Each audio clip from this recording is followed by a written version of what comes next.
pozdravljeni na Slovenski matici. Zdaj seveda moram najprej povprašati, koliko vas je že slišalo za Slovensko matico sploh? Ali ste prvič slišali zdaj, ko ste se odpravili na izlet v Ljubljano? Ja, sem že slišal, samo ne vem kaj. Že slišal, ampak ne veš v kakem v zvezi s čim? No, boste pa danes izvedeli, zato ste prišli, a ne? Ste videli, Slovenska matica je zelo kakšna stara ustanova. To takoj vidiš, a ne, ko priješ v naše hodnike, ko prejšnja skupina je rekla, kako lepo tu diši po starih knjigah. Torej, ko zavonjaš ta von starih učenjakov in starih knjig, zakaj govorim stari? Zato, ker je Slovenska matica bo drugo leto praznovala 160 let svojega obstoja. Ampak ni bilo tako lahko, da smo do Slovenske matice prišli, še bolj pa vas gotovo zanima, kaj in zakaj je nastala in kaj je njena vloga. Kateri čas je bil to, če je 160 let nazaj? To je 19. stoletje, 1800, ja? 64. Bravo, 1864. Kam je spadala takrat ta naša dežela oziroma ta ozemlje, ki ga danes predstavlja država Slovenija? Ja, Habsburško monarhijo, potem tudi v Avstro-Ogrsko, tako. In seveda, to je bil čas, ko so kam hodili Slovenci študirati? Na Dunaju, Graz, ker mi nismo imeli svoje univerze. Mi sploh v Sloveniji nismo imeli študija v slovenskem jeziku. Si predstavljate, da so se učili iz nemških učbenikov, da so brali nemške knjige vsi, recimo z tistega področja znanosti, ki vas zanima, ker knjig v slovenskem jeziku na to temo tako rekoč ni bilo. Takrat je obstajala v Sloveniji ena sama založba. Ampak založba, ki je izdajala samo kaj? Izdajala je taka enostavnejša, preprostejša literarna dela in zgodbe. To je bila Mohorjeva družba, ki je izdajala Mohorjanke, take male knjižice, ob katerih so potem brali ljudje doma, ampak kot sem rekla, ni pa izdajala nobenih strokovnih, znanstvenih knjig, nobenih učbenikov v slovenščini. Takrat mi nismo vedeli, kako bi poimenovali nek kemijski element pravzaprav v slovenščini, ker takih zapisov skoraj da ni bilo. In želja različnih narodov, ki so seveda spadali pod Habsburško monarhijo, pozneje pod Avstro-Ogrsko, je bila, da do takih knjig vendarle pridejo in da bi nekoč imeli tudi univerzo v svojem lastnem domačem jeziku. In to se je začelo že tam na začetku 19. stoletja. Tako so prvi tako ustanovo ustanovili Srbi. To je bilo leta 1826. Ampak, seveda takrat je bila Srbija spadala pod osmansko ozemlje, so jo ustanovili v Klužu, so jo ustanovili na ogrskem ozemlju, zato ker niso mogli izdajati knjig, oziroma niso mogli svoje ustanove v Beogradu še ustanoviti. Ker ta severni del današnje Srbije je pa spadal pod Habsburško monarhijo. In zdaj so jo Srbi poimenovali Srbska matica. Vi ste sigurno, ko ste prišli sem mislili, da se imenuje Slovenska matica po čem? Čebel. Tako je, po kraljici čebel, materi čebel, ki je v panju skrbi za razmnoževanje in razplojevanje čebel, ampak ne, matica je slovanski, ne samo slovenski izraz v tem primeru. Matica je češki izraz, ki pomeni denarno blagajno ali pa nek fond, ki ga ustanoviš. Torej, skupek denarja, ki se zbira za to, da bi z njim nekaj plačal ali pa podprl ali pa financiral. In zato je ime Matica v tem primeru. Ampak, seveda so naši Slovenci pozneje ta izraz Matica vedno uporabljali tudi v pomenu, da je to mati, matica, slovenska matica, mati slovenskega naroda, kakor matica pri čebelah. Slovenci smo pa potem to besedno igro vseeno uporabljali. No, ampak tako so začele nastajati matice vse povsod. Čehi so ustanovili matico, Poljaki, Slovaki, Hrvati. Zadnji je bil kdo? Od teh slovanskih narodov? Slovenci. No, ampak zakaj? Vi najbrž iz zgodovine veste, da je bilo pomembno, ko je Anton Martin Slomšek prestavil škofijo v Maribor, zato da je začel spodbujati tudi obredja v slovenskem jeziku in da je tudi on napisal Blažej in Nežica v nedeljski šoli, torej kako organizirati šolstvo v slovenskem jeziku. In ta isti Slomšek je seveda tudi ves čas povzdigoval glas, tudi Slovenci moramo ustanoviti matico slovensko, so takrat imenovali. Ampak to je trajalo, ni dobil dovoljenja, že od leta 1851 dalje. No, potem pa smo praznovali na naših tleh 1000 let prihoda, odkar sta prišla Ciril in Metod v naše kraje. In to je bilo leta 1863, ker ona dva sta prišla 863. In seveda, ker so tukaj vlekli v Ljubljani, tako kot pogosto, je bil dogodek v Mariborski čitalnici leta 1863 in Mariborčani, Štajerci, zato bodite ponosni, so bili tisti, ki so se zbrali nekaj denarja in rekli tako, to je prvi fond, da ustanovimo slovensko matico in začnemo izdajati torej knjige, zberemo denar, da bomo lahko začeli izdajati učbenike in tako dalje. No, ampak s tem ni bila ustanovljena. Zakaj? Ker vse je moral potrditi kdo? Cesar na Dunaju. In 4. februarja 1864 je cesar z Dunaja končno poslal dovoljenje, da se Matica slovenska ustanovi in zraven je za ustanovitev dal še 500 goldinarjev takrat. No in tako je začela Matica delovati, najprej je delovala tam, kjer je konzorcij danes na Dunajski cesti, kmalu se je pa okrog 1876 preselila v to stavbo. In veliko Slovencev je moralo dati svoje prispevke letno, tudi svoje premoženje taki, ki niso bili poročeni ali pa ga niso imeli komu zapustiti, da se je zbiral denar, da smo lahko začeli izdajati res tudi vse strokovne in znanstvene knjige in vse ostalo v slovenskem jeziku. Eden takih velikih donatorjev je bil premožni Ljubljančan Anton Knez. Njegovo sliko boste videli v zgornjem nadstropju v moji pisarni, tudi njegov kip njemu v čast, ki je tudi doniral stavbi, da je lahko potem Matica, oziroma denar za stavbi, da je lahko Matica dobila te prostore. Tako zelo težko je bilo takrat, vidite, brati v slovenščini. Zdaj se nam pa zdi kar samoumevno, kaj se moram to slovenščino učiti. In koliko mož se je tako zelo borilo za to, da smo končno lahko dobili svojo, torej drugo založbo, prva je bila Zmohorjeva, drugo založbo, da smo začeli izdajati knjige, tudi take učbenike znanstvene in to v slovenščini. In tukaj vidite največji cvet teh mož takrat. Zakaj? Matica je imela navado, da so vsakega njenega predsednika naslikali, da so naredili portret.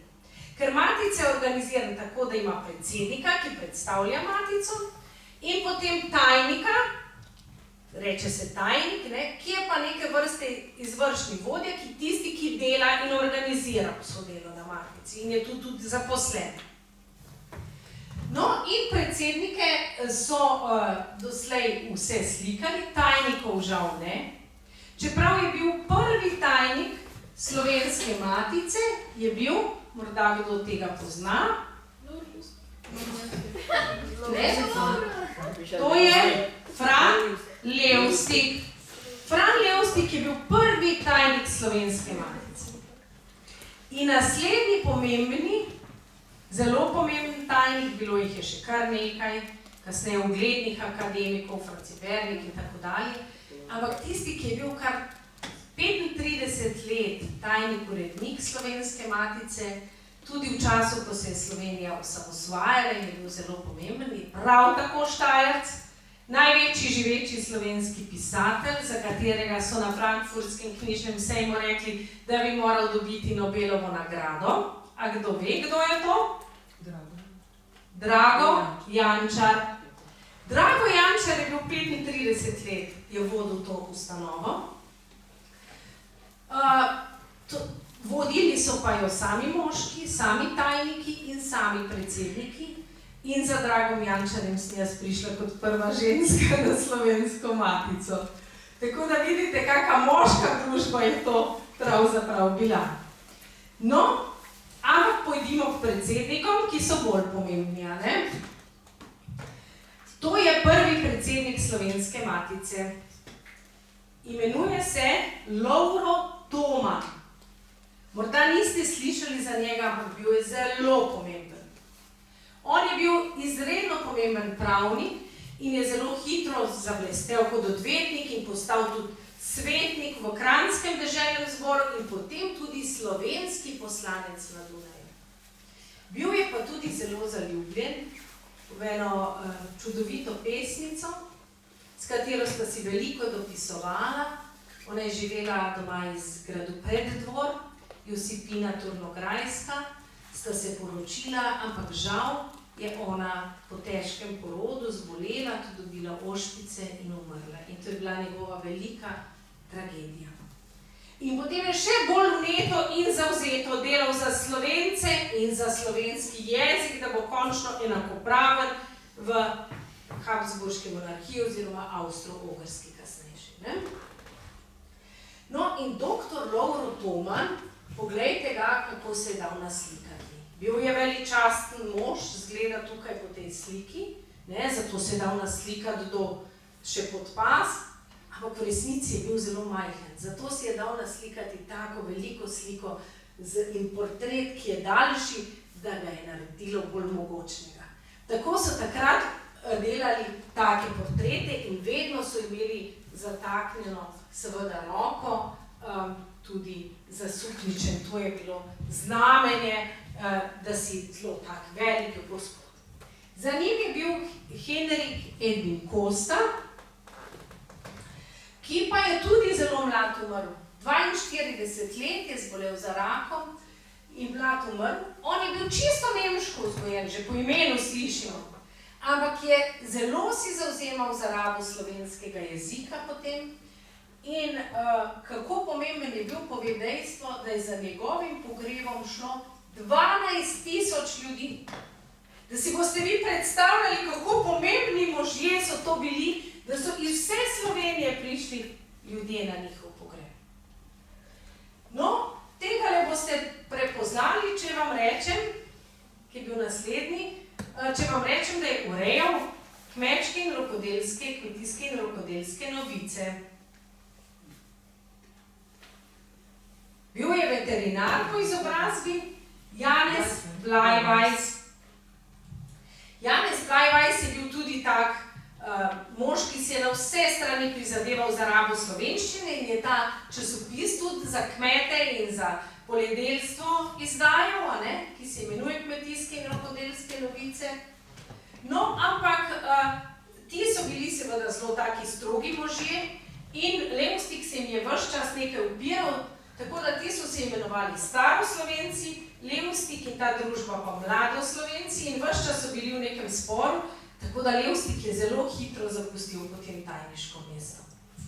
No, sledili so naslednji predsedniki, Peter Graseli in pa tam Janez Poklukar. Če je za Tomana veljalo, da ima najlepšo brado na vsem Kranjskem, je za Janeza Poklukarja tam na tej ta tretji sliki na steni veljalo, da je tretji najlepši po bradi na Slovenskem, a ne? Tako da, kako zelo pomembna je bila za to, da si bil pomemben mož tudi brada takrat, ne? To pričujem. No, vsi so bili zelo pomembni za različne, da so raziskovali, začeli izdajati tudi knjige z področja, recimo kemije, učbenike, pa geografije in tako dalje. Bi želel nekaj vprašati? Ja, tu piše Josip Poklukar. Kaj sem jaz rekla? Janez. Joj, se opravičujem, Josip Poklukar. Ja, to pa je res napaka. Se opravičujem odlično in hvala, da si me popravil. Od Janeza Blajvajsa sem skombinirala, se opravičujem. Josip Poklukar, tako je. In potem so bili za različne stvari pomembni, a ne? Recimo, Matica je potem začela izdajati zbirko Pokrajine Slovenije in tako dalje. Vmes pa je bil edini duhovnik, ki je bil predsednik Slovenske Matice, tudi Josip Marn. On je bil zelo vnet jezikoslovec in skrbel za natančno rabo slovenščine, ampak kaj je seveda bil problem? Ko se je pojavila knjiga, kjer je bilo malo ljubezenske lirike, ne, se je njemu zdelo to že preveč. In se ni strinjal, da bi take tekste pri Matici objavljali.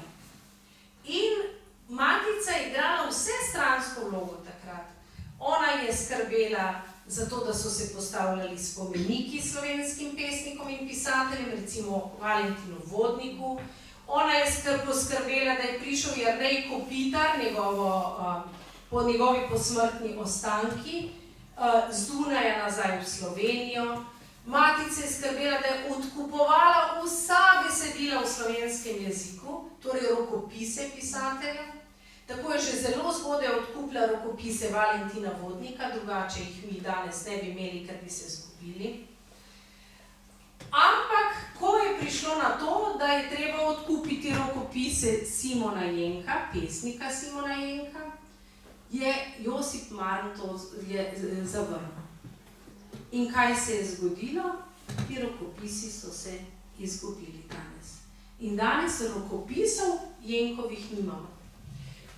Večina ostalih rokopisov pa se je zbirala tu na Matici, odkupovala in, zdaj boste slišali, Matica je seveda imela strašno bogato knjižnico. In se boste vprašali, kje je ta knjižnica danes in vsi ti rokopisi.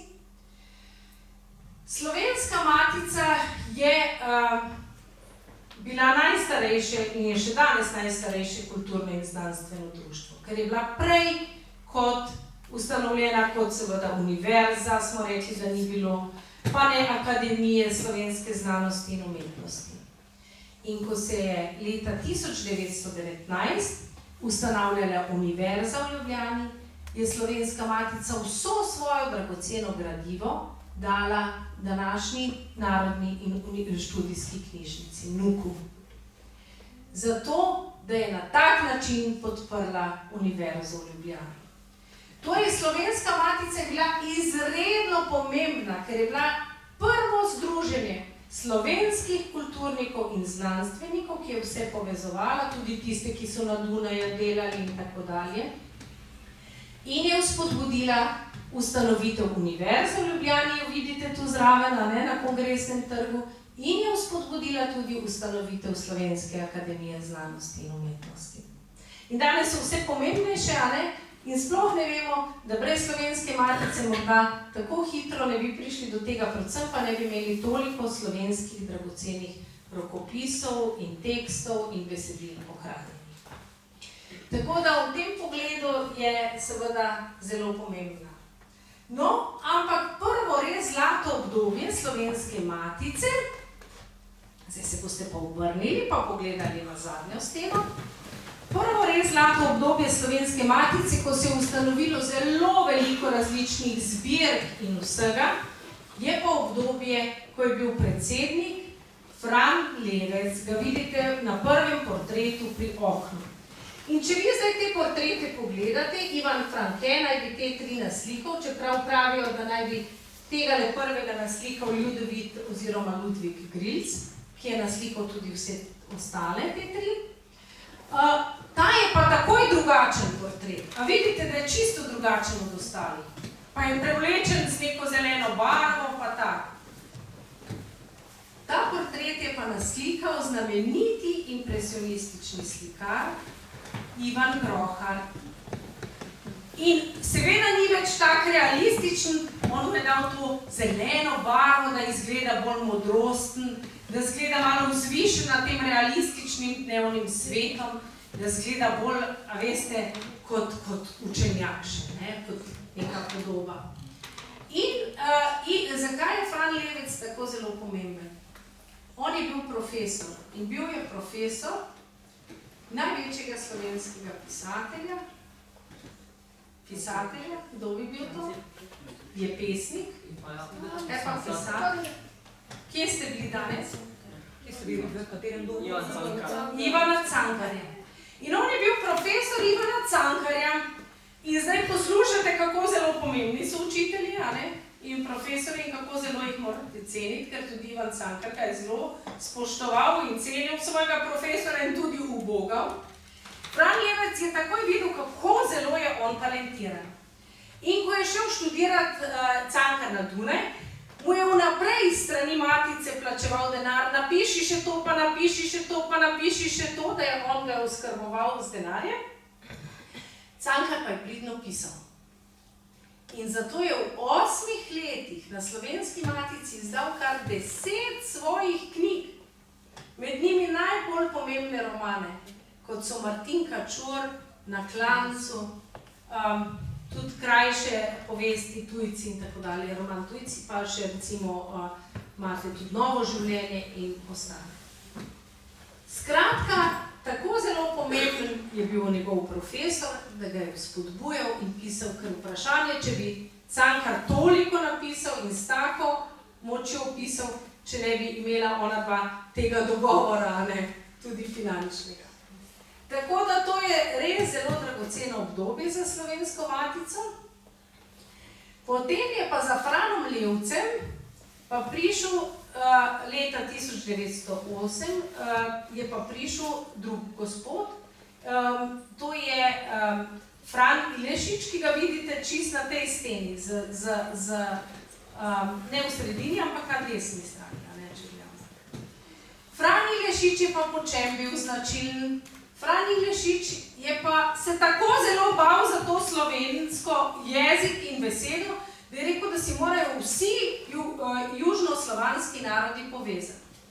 In je vzpodbudil gibanje, ki se je imenovalo ilirizem. Češ, vsaj Ilirija naj bo združena. In zato so naredili en jezik, ki je bil povezan vseh, hrvaščine, srbščine in tako dalje. Ivan Cankar pa je temu rekel skropucalo in ni hotel več sploh ne pisati za Slovensko matico.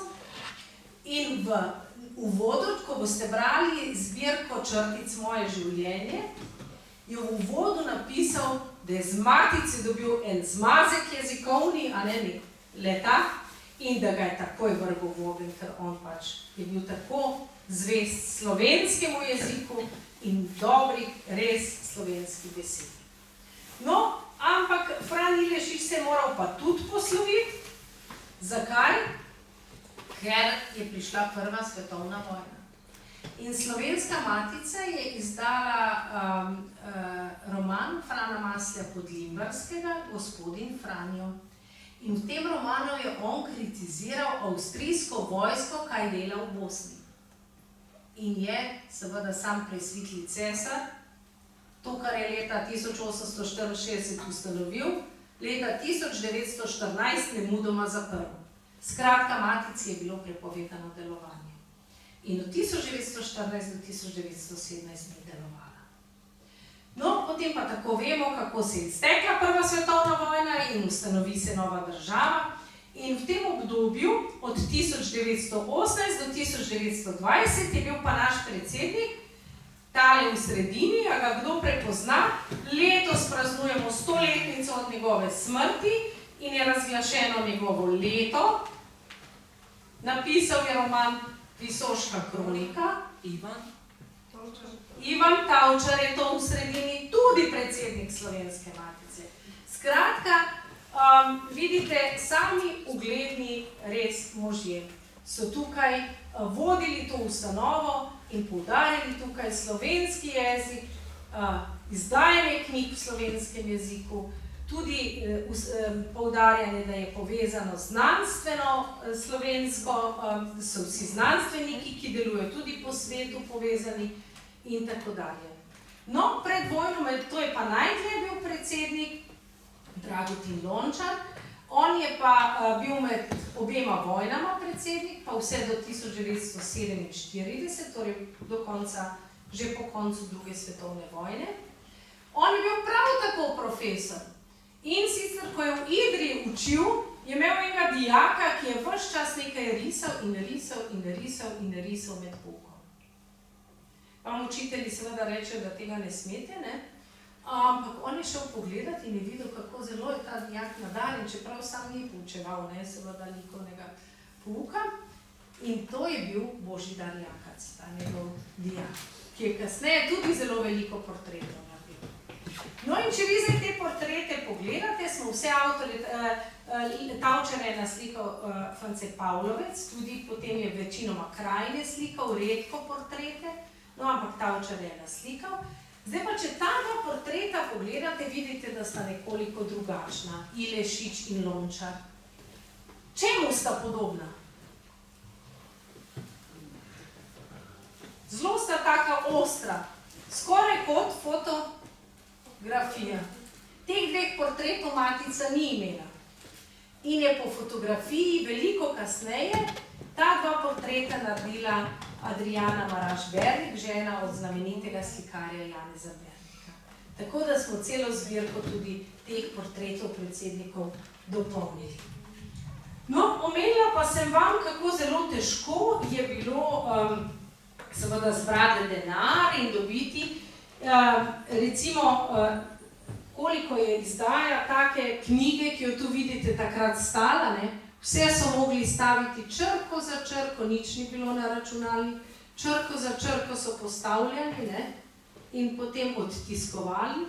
Recimo, to je ena prvih večjih knjig ob 600-letnici Habsburške monarhije.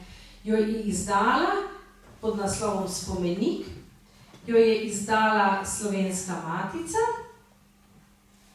Vidite, spomenik o 600-letnici začetka Habsburške vlade na Slovenskem, ampak je takoj pristavila svoj piskrček in je v tej knjigi predstavljala znamenite Slovence. Recimo Antona Janšo, znamenitega čebelarja, ki so delovali na Dunaju in bilo zelo pomembni tudi v Habsburški monarhiji oziroma potem Avstro-Ogrski.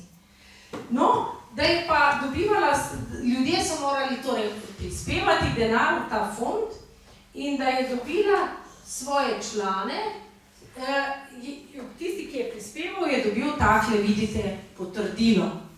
Ampak, če vi to potrdilo preberete, Matica Slovenska se je takrat imenovala, kasneje Slovenska matica, piše, potrjena z najvišjim sklepom od 4. februarja, daje s tem pismom dokaz, da je, in kaj piše samo, gospod njen ud. Gospod in tu so napisali ime. Ne? Skratka, sploh niso imeli različice, da bi lahko postale članice gospe. Imeli so samo gospodje, so bili člani Slovenske matice takrat na začetku. Vsak je dobil tako potrdilo. No, zdaj pa bom jaz vas, da vas ne zadržujem predolgo, bom nekoga povabila sem, če mi prije malo pomaga. Kdo bi se javil? Izvoli. Ja, se lahko prideta dva. Pa bosta zelo previdno tole mi razkrila.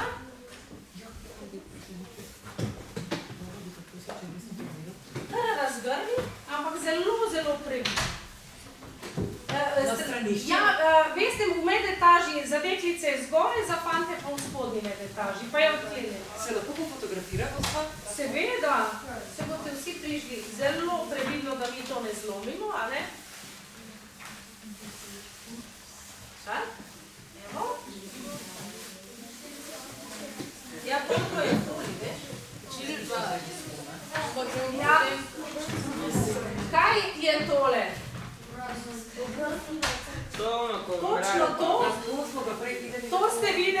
Cankarjevem domu, a ne?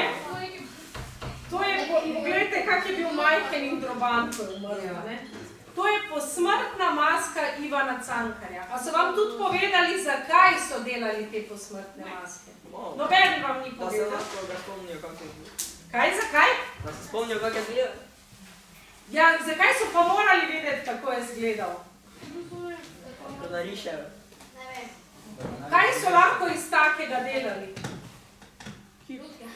Bom rekla, Maske. ne, spomenike torej. Tako je. Glejte, ne bi mogli delati spomenikov in obeleži, če oni ne bi imeli na nek način portreta človeka, ne?